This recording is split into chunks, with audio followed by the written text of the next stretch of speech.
All right, so really the only surgery you need to do on this thing is you've got to carve these holes out on the side to pass the flapper-on control rod and the little sheath through. So I used a Dremel and I made the hole way too big, as you can see, so I just filled it in with epoxy and it's fine. But that's really the only major surgery you need to do. The horns all need to be put in. If I recall correctly, there's no slot, so you have to measure. It gives you instructions and then cut with an X-Acto. Rough up the bottom surface, put that in with some epoxy. You can use 5-minute Gorilla Glue epoxy if you want. They have that at every store. I used 30-minute because it gives me time to fix stuff, but 5 minutes fine. Same with this little one here. You have to make sure the hook's facing back on the elevator because that's removable. You can take these screws out and this just loops around actually. And the rudder, mine's come out a few times, so I had to re-epoxy it. And you do have to glue the tail in. I used CA for that, but be very careful not to get any CA inside the tail because the foam on this thing, CA dissolves it. So don't use any CA here where you've cut in. You can use CA here because the skin is CA safe, but if there's any hole or anything, make sure it doesn't get in. It dissolved my first tail.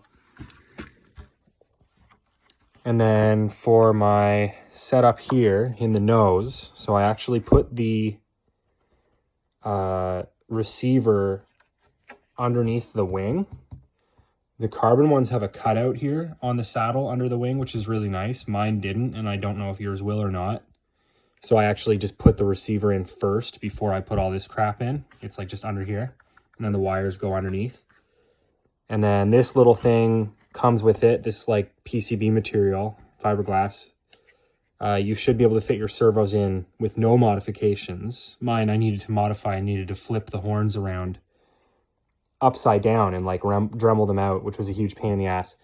And then I glued these two support little tubey things to kind of guide the wires, the 2 pull wires.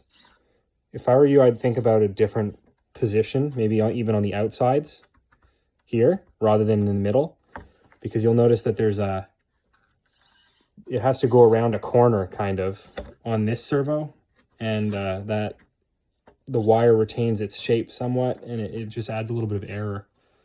So it might be easier for you to put these tubes on the outside. Just make sure they're not like a sharp angle. You want them to move pretty smooth. Yeah,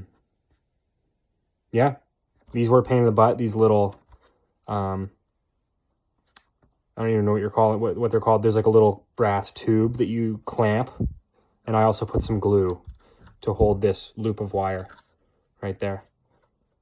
Some people like to use fishing line, actually, like braided fishing line, because it's more flexible. But the picture wire works fine. And then, yeah, just don't glue this in until you've got your battery, receiver, and these, because you'll want to shift it forward and backwards for some CG correction. And that will also impact how much you have to trim these 2 wires, right, if you're moving this forward or backwards. So that's that.